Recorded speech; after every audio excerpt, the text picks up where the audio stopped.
সুদখোর বাপ, আপনি কার জন্য ঘর বানাচ্ছেন? সুদের টাকা দিয়ে এই সন্তান আপনারে জাহান্নাম থেকে বাঁচাবে? এই ঘর, ছি ছি ছি ছি। কিস্তির টাকা দিয়ে জাহান্নাম থেকে বাঁচবেন? এই বাড়িঘর বিল্ডিং করে দিয়া, এই জিফুত এগুলো রাখা, এই সুদের টাকা দিয়ে জাগরে বড় করছেন।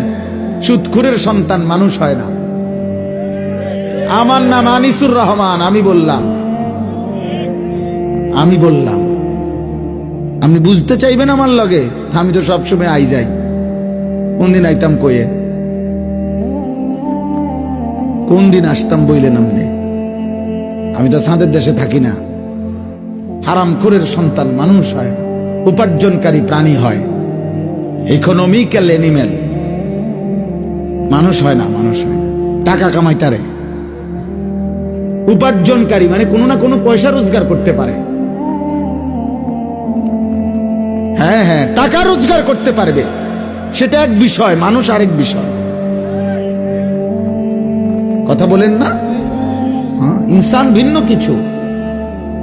যার মধ্যে গোলামি নাই, যার মধ্যে রবের গোলামি, মাহবুদের গোলামি নাই, যার মধ্যে বানানোওয়ালা সৃষ্টিকর্তার গোলামি আর বন্দিগি নাই, যার মধ্যে হৃদয়ের পবিত্রতা নাই, যার মধ্যে আখলাক নাই, সে মানুষ হইতে পারে না।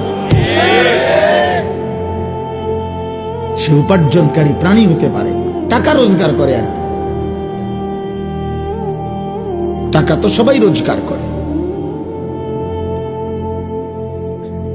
টাকা তো যে নারী নাচনেওয়ালি, সেও তো রোজগারই করে।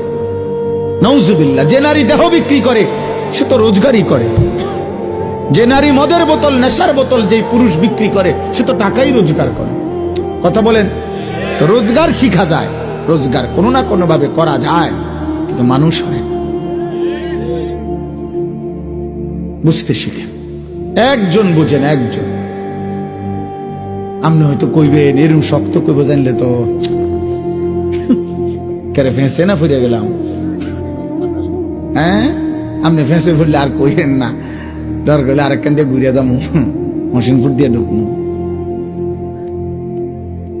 সুদূর্ণপুর তো এন দিয়েই যাই সবসময়।